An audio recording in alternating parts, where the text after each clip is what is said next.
Today is September the 1st. Did Jesus really know what the blind man wanted? Let's take a look at the passage that we're going to read today. Mark 10:46-52. They came to Jericho. As he and his disciples and a large crowd were leaving Jericho, Bartimaeus, the son of Timaeus, a blind beggar, was sitting by the roadside. When he heard that it was Jesus of Nazareth, he began to shout out and say, "Jesus, Son of David, have mercy on me." Many sternly ordered him to be quiet, but he cried out even louder, "Son of David, have mercy on me." Jesus stood still and said, "Call him here." They called the blind man. He said to him, "Take heart, get up, he's calling you." So throwing off his cloak, he sprang up and came to Jesus. Jesus said to him, "What do you want me to do for you?"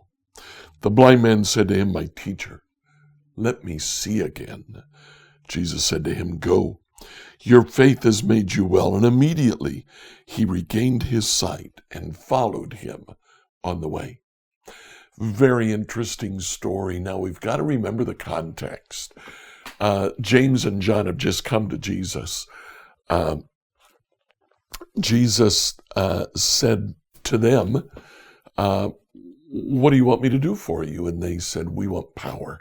We want authority. Give us the right hand and the left hand in your kingdom." Now Jesus leaves Jericho and a blind man begins to call to him. Jesus stops, pays attention to him. Then he says, "Tell the blind man to come to me." That was obvious that the man was blind. He got up and he stumbled toward Jesus as a blind man would. When he got to Jesus, Jesus says, "What do you want me to do for you?" What an odd question. The man's blind. But this is the very same question he asks James and John. They wanted power and authority. The blind man, he wanted to be able to see. He wanted a basic need. You know, in the Old Testament, there's a story of another one. God came to him and said, "What would you like me to do for you?" Let's see how Solomon answered that question from 2 Kings chapter 3. 1 Kings 3, New Revised Standard Edition.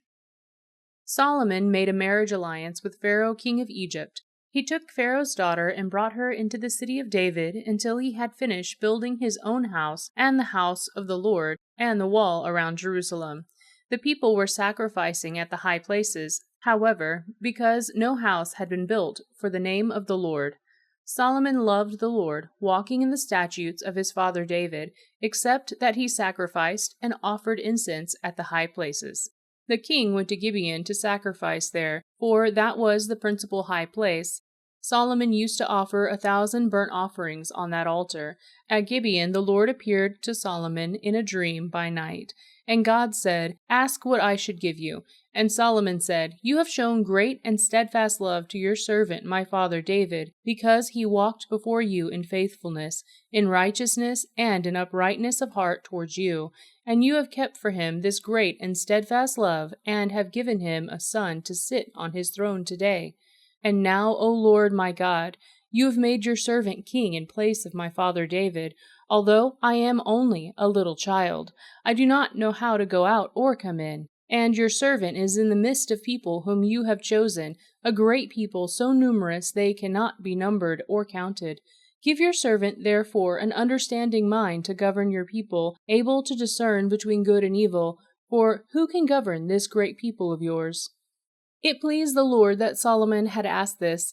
God said to him, "Because you have asked this, and you have not asked for yourself long life or riches, or for the life of your enemies, but have asked for yourself understanding to discern what is right, I now do according to your word. Indeed, I give you a wise and discerning mind. No one like you has been before you, and none like you shall arise after you. I give you also what you have not asked, both riches and honor all your life. No other king shall compare with you. If you will walk in my ways, keeping my statutes and my commandments, as your father David walked, then I will lengthen your life." Then Solomon awoke. It had been a dream. He came to Jerusalem, where he stood before the ark of the covenant of the Lord. He offered up burnt offerings and offerings of well-being, and provided a feast for all his servants. Later, 2 women who were prostitutes came to the king and stood before him. One woman said, "Please, my lord, this woman and I live in the same house. I gave birth while she was in the house. Then, on the 3rd day after I gave birth, this woman also gave birth. We were together. There was no one else with us in the house. Only the 2 of us were in the house. Then this woman's son died in the night because she lay on him. She got up in the middle of the night and took my son from beside me while your servant slept. She laid him in her basket and laid her dead son in my basket. When I rose in the morning to nurse my son, I saw that he was dead, but when I looked at him closely in the morning, clearly it was not the son I bore." But the other woman said, "No, the living son is mine, and the dead son is yours." The first said, "No, the dead son is yours, and the living son is mine." So they argued before the king. Then the king said, "The one says, 'This is my son who is alive, and your son who is dead,' while the other, 'Not so. Your son is dead, and my son is a living one.'" So the king said, "Bring me a sword." And they brought a sword before the king. The king said, "Divide the living boy in 2, then give half to one and half to the other." But the woman whose son was alive said to the king, because compassion for her son burned within her, "Please, Lord, give her the living boy. Certainly do not kill him." And the other said, "It shall be neither mine nor yours. Divide it."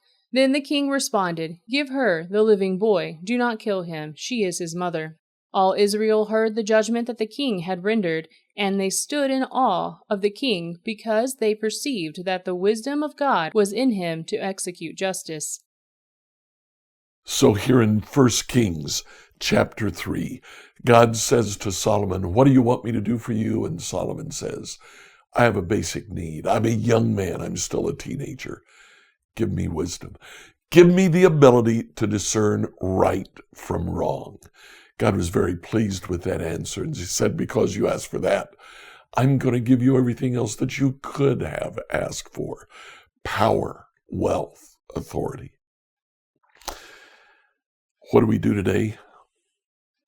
Let's make sure that we ask for the right things from the Lord. Scripture reading from the New Revised Standard Version by Emily Herrera. Did you like what you heard today? Follow us